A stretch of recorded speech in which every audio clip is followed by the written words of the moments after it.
Hello and welcome back to Dronacharya IS YouTube channel. I'm Dr. Daman Benipal presenting you all daily current affairs covering 14th March 2022. इस video lecture में हम आज के the Hindu newspaper में आए हुए वो सभी इम्पॉर्टेंट न्यूज़ आर्टिकल्स कवर करेंगे जो कि हमारी UPSC preparation point of view से इम्पॉर्टेंट है. So let's begin with it. तो चलिए शुरुआत करते हैं आज के हमारे पहले न्यूज़ आर्टिकल के साथ. It is about Mulla Periyar dam. Mulla Periyar dam, this entire topic is important from both prelims as well as mains point of view. Prelims point of view से मुल्ला पेरियार डैम उसके रिलेटेड फैक्ट्स आपको पता होने चाहिए, and mains point of view से interstate river water disputes का जो topic है वो इम्पॉर्टेंट हो जाता है. मुल्ला पेरियार डैम, हमने इससे पहले भी इस पूरे इशू को अपनी वीडियोस में डिस्कस किया है. This dam is located in Kerala. Kerala में रिवर है, रिवर पेरियार. पेरियार रिवर पे मुल्ला पेरियार डैम सिचुएटेड है. This is located in Kerala.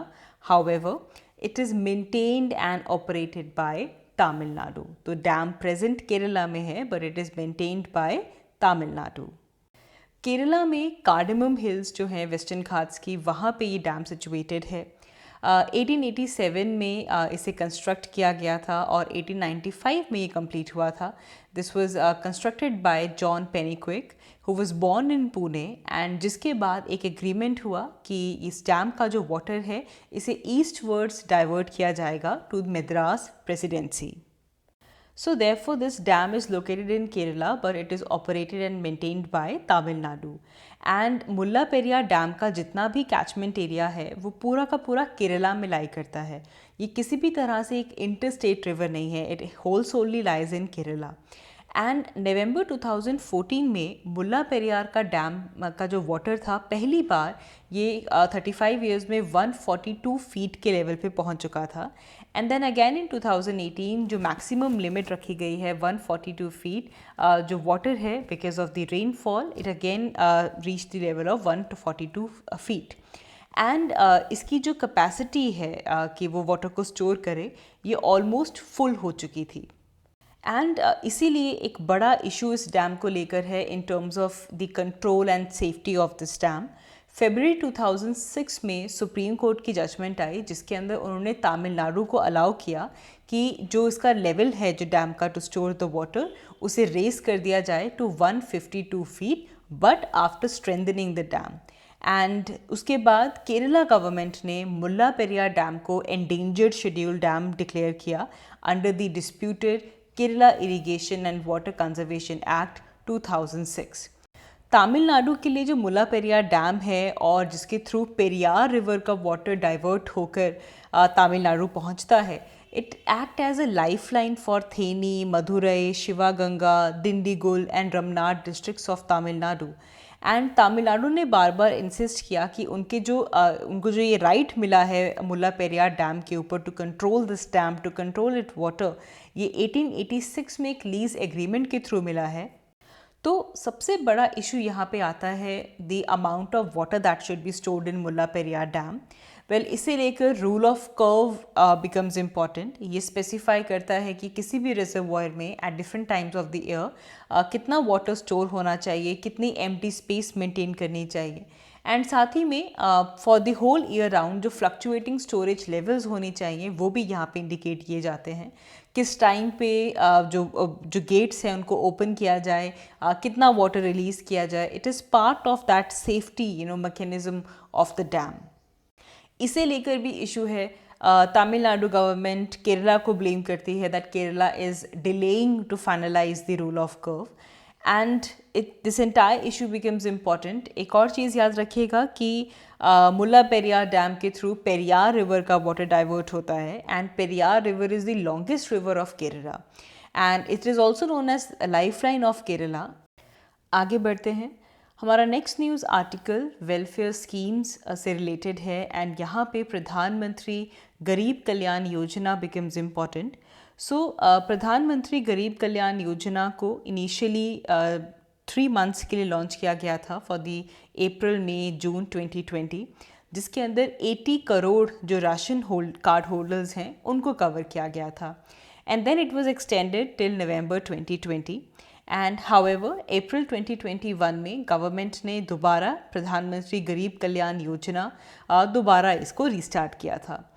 गरीब कल्याण योजना का जो एम है that is to help the poor to fight the battle against कोविड-19 and it is under the nodal ministry of finance.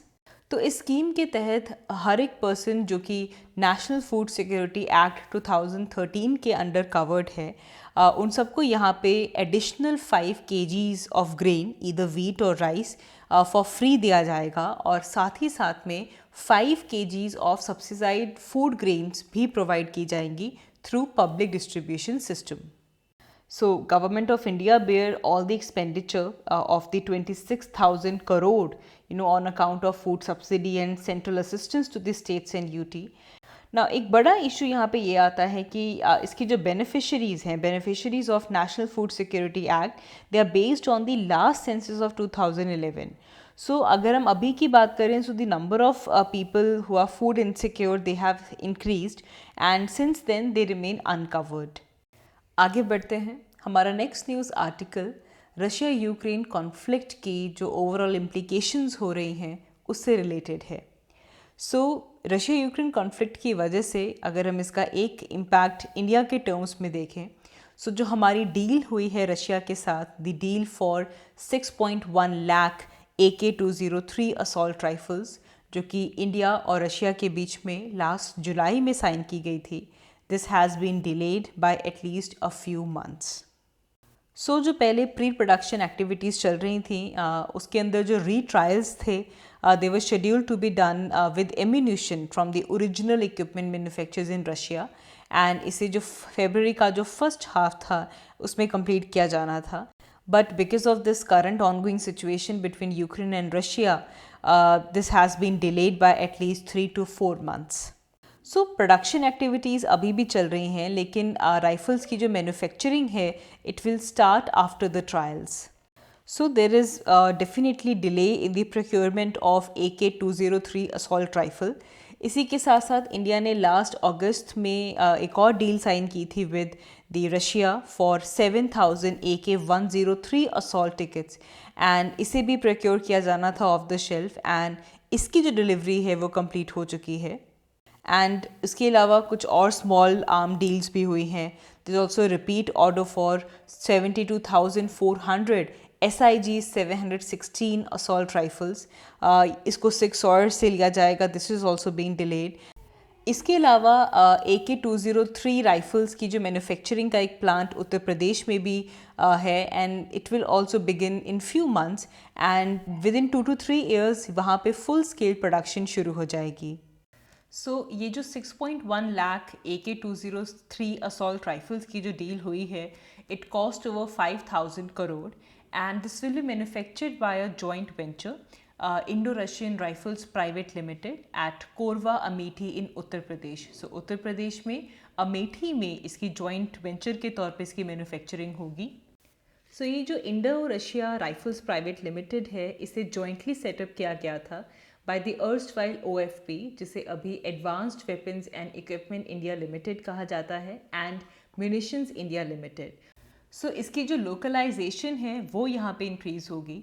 So as part of this जो first 70,000 AK-203 rifles हैं they will be produced in India with a phased increase in extension of this localization from 5% to 70%.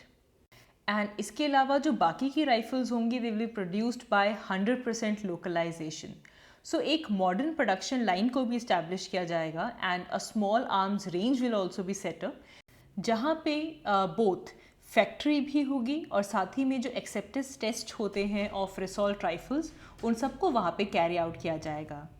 सो इससे पहले भी 2019 में जो 700 करोड़ की deal हुई थी विद 6 SIRs ऑफ US, तब भी डिफेंस मिनिस्ट्री ने अराउंड 72,400 SIG 716 असॉल्ट राइफल्स को लिया था and it was done through fast track procurement and most of which were for army and they have been provided to the frontline troops which are involved in counter insurgency operations. आगे बढ़ते हैं। हमारा next news article environment and ecology point of view से important है। It is regarding Chilika lake. So Orissa government has proposed to ban the movement of The mechanized fishing boats in the Mangaljodi area of Chilika Lake, ये एक important area है जहाँ पे migratory birds पहुँचती हैं and ताकि जो माइग्रेटरी बर्ड्स हैं उनको एक अनडिस्टर्ब्ड इकोसिस्टम मिले for 6 months every year. So it has been proposed by Orissa government कि चिलिका लेक का जो मंगलाजोड़ी एरिया है वहाँ पे मैकेनाइज्ड फिशिंग बोट्स की मूवमेंट को बैन किया जाएगा. एंड इसे लेकर फिशरीज डिपार्टमेंट एंड जो वाइल्ड लाइफ डिपार्टमेंट है they have consulted each other and एक पूरा कंक्रीट सेट ऑफ मेजर्स आए हैं जिसके थ्रू इस एरिया के अंदर जो एक्टिविटी है उसे रेगुलेट किया जाएगा and they will restrict the use of motor boats preferably to this one main channel. Chilika lake में जो मंगला जोड़ी वाला जो एरिया है it has been recognised globally as important for conservation of birds as यहाँ पे बहुत सारे माइग्रेटरी बर्ड्स पहुँचती हैं. However, there are no statutory rules and regulations there for protecting in this 8.3 square kilometer marshland. So fishermen, they will be allowed that they can use all the main channels leading to Mangala Jodi. लेकिन जो mechanised boats हैं उनकी movement पे ban लगाया जाएगा in all the सब channels from October till March. तो 6 months के लिए ताकि जो इकोसिस्टम है वो अनडिस्टर्ब रहे यहाँ पे जो मैकेनाइज्ड बोट्स की जो मूवमेंट है उसके लिए बैन किया गया है. So Chilika Lake is very important. Chilika Lake is the largest brackish water lake and the wintering ground of birds in the Indian subcontinent. And this is Asia's largest and world's second largest lagoon. Very important thing to know कि Asia का largest lagoon है Chilika Lake and world में ये second largest lagoon है. 1981 में Chilika lake was the first site which was designated as a wetland of international importance under the Ramsar Convention. Chilika lake में even Irrawaddy dolphins भी काफ़ी पहुंचती हैं. जो सतपदा आइलैंड है चिलिका लेक में वहाँ पे काफ़ी इरावदी डॉल्फिन्स मिलती हैं. एंड इसके अलावा यहाँ पे एक नलबन्ना आइलैंड है which is forest of reads. इसे भी बर्ड सेंचुरी डिक्लेयर किया गया था इन 1987. यहाँ पे कालीजाई टेम्पल भी सिचुएटेड है चिलिका लेक में ही एंड चिलिका लेक में बहुत सारी माइग्रेटरी बर्ड्स यहाँ पे पहुँचती हैं. कैस्पियन सी, बाइकाल लेक, अराल सी, बहुत सारे इवन रशिया के जो रिमोट पार्ट्स हैं वहाँ से, Mongolia, Kyrgyz steppes, central and south east Asia, Ladakh, Himalayas, यहाँ सब से माइग्रेटरी बर्ड्स चिलिका लेक में पहुँचती हैं. एंड बेसिकली यहाँ पे वास्ट मड फील्ड्स हैं और काफ़ी अबंडेंट फिश स्टॉक है. आगे बढ़ते हैं. हमारा नेक्स्ट न्यूज़ आर्टिकल प्रधानमंत्री भारतीय जन औषधि परियोजना केंद्र से रिलेटेड है. प्रधानमंत्री भारतीय जन औषधि परियोजना केंद्र जहाँ पे अफोर्डेबल जेनेरिक मेडिसिन प्रोवाइड की जाती हैं which are accessible and standardised. And right now in केंद्र पे तकरीबन 1451 ड्रग्स की एक बास्केट है जो कि यहाँ पे ऑफ़र की जाती है अलॉन्ग विद 240 सर्जिकल इंस्ट्रूमेंट्स यहाँ पे अवेलेबल हैं. एंड इस प्रोडक्ट बास्केट के अंदर न्यूट्रासिटिकल्स प्रोडक्ट भी ऐड किए गए हैं. न्यूट्रासिटिकल प्रोडक्ट्स के अंदर protein powders, bars, malt based food supplements, immunity bars, इन सबको यहाँ पे ऑफ़र किया जाएगा. राइट नाउ अगर हम ऑल अक्रॉस द इंडिया देखें सो वी हैव 8675 प्रधानमंत्री भारतीय जन औषधि परियोजना केंद्र एंड ये हर एक डिस्ट्रिक्ट के अंदर फंक्शन करते हैं. And there are 3 IT enabled warehouses as well. इन केंद्रों के 3 मेन वेयर हाउसेज हैं, गुरुग्राम, चेन्नई, गुवाहाटी, एंड बाकी कुछ और भी हैं which are ready to start operation in Surat as well. Now government ने एक टारगेट सेट किया है कि they will increase the number of the Pradhanmantri Bharatiya Jan Aushadhi केंद्र to 10,1500 by the end of March 2025 and इसी के साथ साथ इन केंद्रों के साथ साथ 6 और वेयर हाउसेज भी बनाए जाएंगे. इसके अलावा 39 डिस्ट्रीब्यूटर्स को भी अपॉइंट किया जाएगा ताकि जो रूरल एरियाज़ हैं, जो कि रिमोट एरियाज़ हैं, वहाँ पे भी मेडिसिन की जो सप्लाई है वो मेंटेन रहे. ना ताकि जो end to end supply chain management जो है उसे मॉनिटर करने के लिए पॉइंट ऑफ सेल एप्लीकेशन भी बनाई गई है for value added services and इसे इम्प्लीमेंट किया गया है by pharmaceuticals and medical devices bureau of India. And जितने भी वेयर हाउसेज हैं वहाँ पे SAP बेस्ड एक इन्वेंट्री मैनेजमेंट सिस्टम बनाया गया है एंड इससे जो डिमांड फोरकास्टिंग है वो भी की जाती है ताकि जो ऑर्डर्स जो कि प्लेस हो रहे हैं वो मेनली आ सकें एंड जो डिज़ायर्ड लेवल जो इन्वेंट्री का मेंटेन होना चाहिए वो मेंटेन रहा जाए.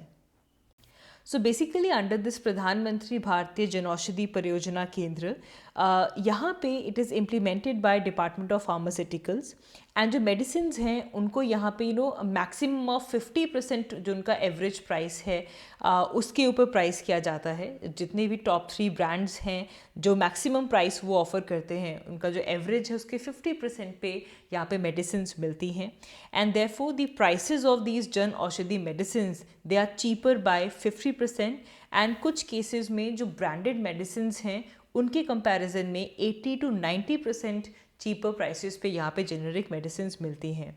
इंडिया में national pharmaceutical pricing authority under department of pharmaceuticals it regulates the prices of all the drugs. तो अगर कभी भी आप हमें पूछे कि इंडिया में ड्रग्स की जो प्राइसिंग है उसे कौन रेगुलेट करता है तो it is done by the national pharmaceutical pricing authority which is under the department of pharmaceutical. And यहाँ पे ब्रांडेड और चाहे जेनरिक मेडिसिन हों इन सब के जो प्राइसेस हैं वो यहीं पे फिक्स किए जाते हैं. It fixes the ceiling prices जो भी शेड्यूल्ड मेडिसिन होती हैं which are specified in the first schedule of drug.